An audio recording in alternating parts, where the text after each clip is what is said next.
የሰሞኑን የትግራይ መፈንቅለ መንግስት ሚስጥር። የኢትዮጵያ ፌዴራል መንግስትና ህወሓት ግጭት የማቆም ስምምነት ከተፈራረሙ ከ3 ዓመት ከ6 ወራት ገደማ በኋላ የትግራይ ክልል አዲስ ፕሬዝዳንት፣ አዲስ መስተዳደር እየጠበቀ ነው። በጳጉሜ 2012 በተካሄደ ምርጫ የተቋቋመው የቀድሞው የትግራይ ክልል ምክር ቤት በመጪዎቹ ቀናት ይሰበሰባል ተብሎ ይጠበቃል። ሰላም ውድ የዱካ ኒውስ ቤተሰቦች የከበረ ሰላምታችን በያላችሁበት ይድረስ እያልን ቻናላችንን ላይክ፣ ሰብስክራይብ እያደረጋችሁ አብራችሁን እንድትዘልቁ በትህትና ጋበዝን።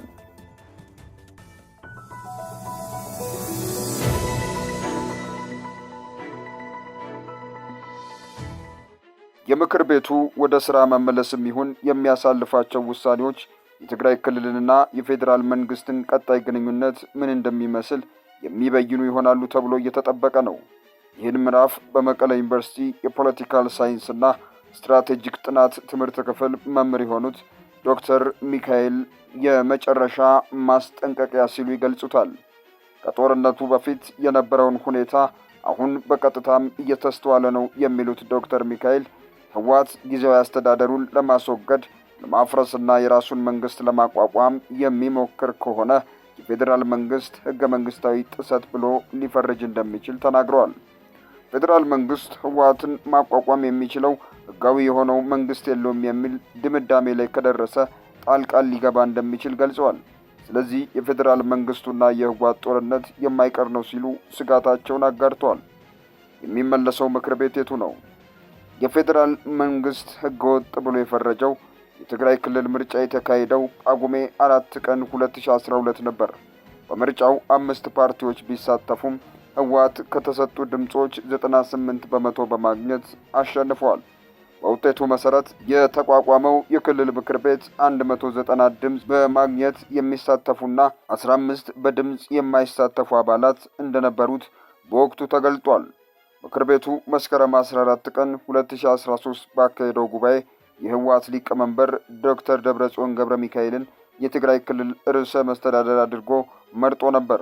ይህንና ምክር ቤቱ ሆነ ደብረጽዮን የሚመሩት ስራ አስፈጻሚ በፌዴራል መንግስት ተቀባይነት አላገኘም።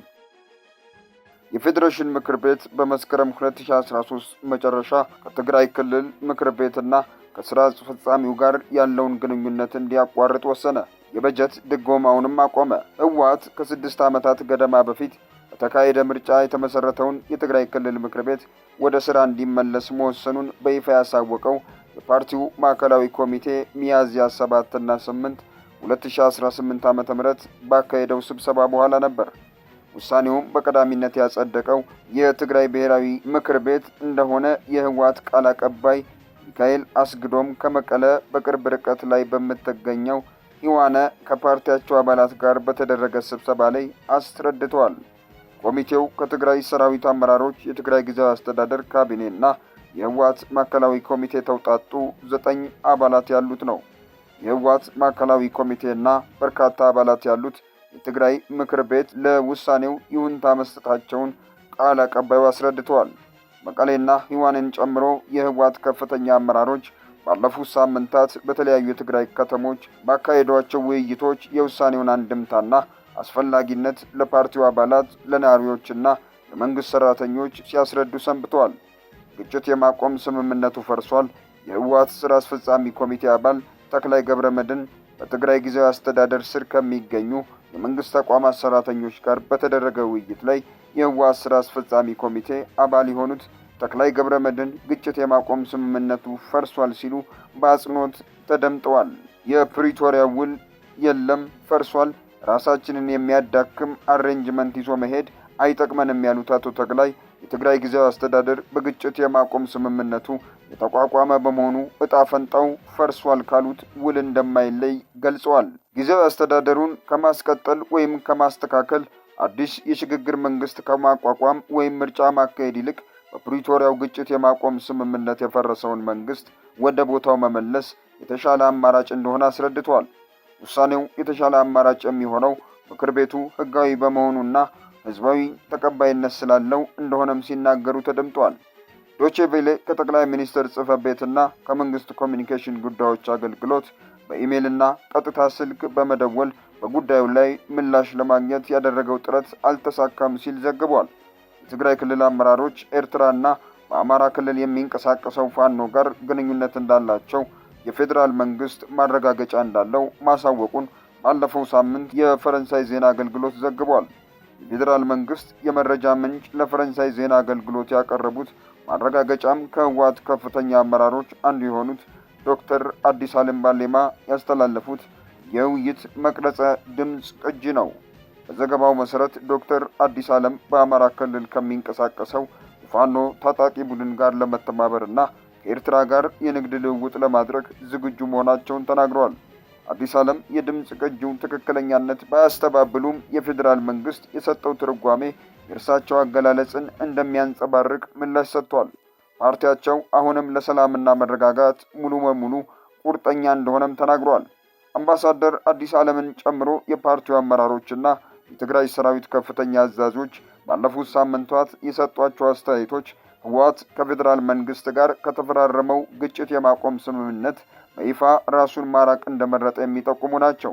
ስማቸው እንዳይገለጽ የፈለጉ የትግራይ ፖለቲካን በቅርብ የሚከታተሉ አንድ የመቀለ ነዋሪ ውይይቶቹ በመጪዎቹ ወራት ምን ሊከሰት እንደሚችል ጥቆማ ሰጥቷቸዋል ብለዋል። አንድ ከፍተኛ አመራር ከክረምት በፊት ትዕግስታችን አልቋል፣ ሁሉን ነገር እንጨርሳለን ሲሉ መደመጣቸውን በምሳሌነት የጠቀሱት የመቀሌው ነዋሪው ጽምዶ የሚል ስያሜ የተሰጠውን ጨምሮ ከክልሉ ውጭ ከሚገኙ ኃይሎች ጋር ሲደረጉ የቆዩ ግንኙነቶች እስካሁን ከነበረው የተለየ አካሄድ ሊኖር እንደሚችል የሚጠቁሙ አንዳንድ መረጃዎች አሉ ሲሉ ገልጸዋል። በትግራይ ክልል የተለያዩ አካባቢዎች የሚካሄዱት ውይይቶች ምክር ቤታችንን በመመለስ ሬዚስታንሳችንን እንቀጥላለን በሚል መፈክር የተካሄዱ መሆናቸውን ይህንኑ ያሳያሉ። ህወሓት ምክር ቤት ወደ ስራ እንዲመለስ መወሰኑን ያሳወቀው ጠቅላይ ሚኒስትር አብይ የትግራይ ክልል ጊዜያዊ አስተዳደር ፕሬዝዳንት ታደሰ ወረደን የስልጣን ዘመን ለተጨማሪ 1 ዓመት ባራዘሙበት በሳምንት ልዩነት ነው። ህወሓት የፌዴራል መንግስቱን ውሳኔ አልተቀበለም።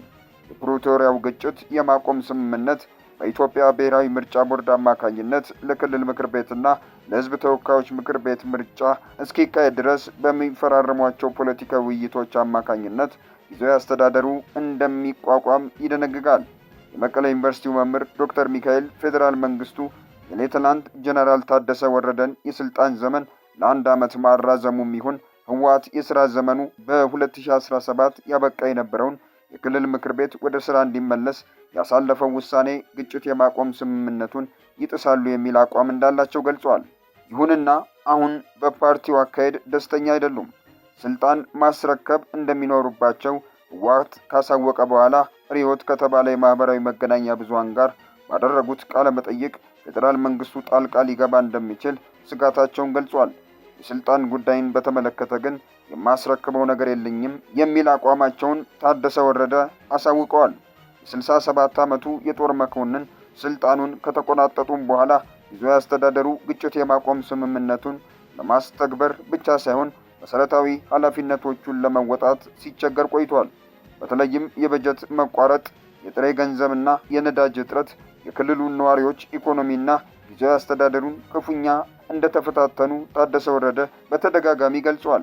ሌተናንት ጀነራል ታደሰ ወረደ ከኃላፊነታቸው ከተሰናበቱ እርሳቸውን የሚተካው የትግራይ ክልል ፕሬዝዳንት ከፊቱ የሚጠብቁት ውስብስብ ችግሮች ናቸው። ዶክተር ሚካኤል ወይዘሮ ፈትለወርቅ ገብረ እግዚአብሔርን መጡ፣ ዶክተር ደብረጽዮንም መጣ፣ አማኑኤልም አሰፋ ወደ መሪነት መጣ። ከፌዴራል መንግስቱ ጋር ግንኙነት እስከሌለ ድረስ የፕሪቶሪያ ስምምነት እስካልተተገበረ ድረስ የትም ሊካሄድ አይችልም የሚል እምነት አላቸው። የፌዴራል መንግስት አዲስ የሚመረጠውን የትግራይ ፕሬዝዳንት እንደ መሪ ተቀብሎ የማስተናገድ እድሉ በጣም አነስተኛ ነው የሚሉት የመቀሌ ዩኒቨርሲቲው ባልደረባ ሌተናንት ጀነራል ታደሰ ወረደ ጊዜያዊ አስተዳደርን የተፈታተኑ ችግሮች መፍትሄ ካላገኙ አዲስ የሚመጣ መንግስት ወይም ግለሰብ እንደ ፕሬዝዳንት ምንም የሚፈይደው ነገር እንደማይኖር ገልጸዋል። በዚህ አወቃቀር ምክንያት አዲስ የሚመረጠው ፕሬዝዳንት ፕሮግራሙን ያስፈጽመዋል የሚል ጥያቄ ብዙዎችን እያጠያየቀ ነው። አያስፈጽመውም፣ ግጭቱንም ምን ያህል ይመራዋል? አይመራውም ነው እንጂ ብዙ ለውጥ የሚኖር አይመስለኝም ሲሉ የመቀሌው ነዋሪው አስረድተዋል። ከጥቅምት 2013 እስከ ጥቅምት 2015 የተካሄደው ጦርነት በስምምነት ከተገታም በኋላ ሌላ ጦርነት ግጭት ሊቀሰቀስ ይችላል የሚል ስጋት ሲፈጠር የአሁኑ የመጀመሪያ አይደለም። ባለፈው ጥር ወር በኢትዮጵያ መከላከያ ሰራዊትና በትግራይ ኃይሎች መካከል የተፈጠረ ግጭት ወደ ትግራይ የሚደረጉ በረራዎች እንዲሰረዙ እስከ ማድረግ ደርሶ ነበር። ሁለተኛ ዙር የሚቀሰቀስ ጦርነት ትግራይን ከማበረታታትና መልሶ ከመገንባት ይልቅ ያወድማታል ያሉት ጌታቸው የጥፋቱን ፋይዳ እንደቀደመው ጦርነት ሁሉ የሚሸከሙት የትግራይ ወጣቶች እንደሚሆኑ አስጠንቅቀዋል። ሁለተኛው ዙር ጦርነት የሚያስከትለው ቀጠናዊ ስጋት በትግራይ የሚፈጠር ተጨማሪ ቀውስ ከ2015 ጀምሮ በአማራ ክልል በፌዴራል መንግስትና በፋኖ ታጣቂዎች መካከል እየተካሄደ አለ። አሁን ደግሞ ዶክተር ደብረጽዮን አዲስ ፕሬዝዳንት ሆነው ተሹመዋል። ይህ ነገር ወዴት ያመራ ይሆን? አብረን የምናየው ይሆናል።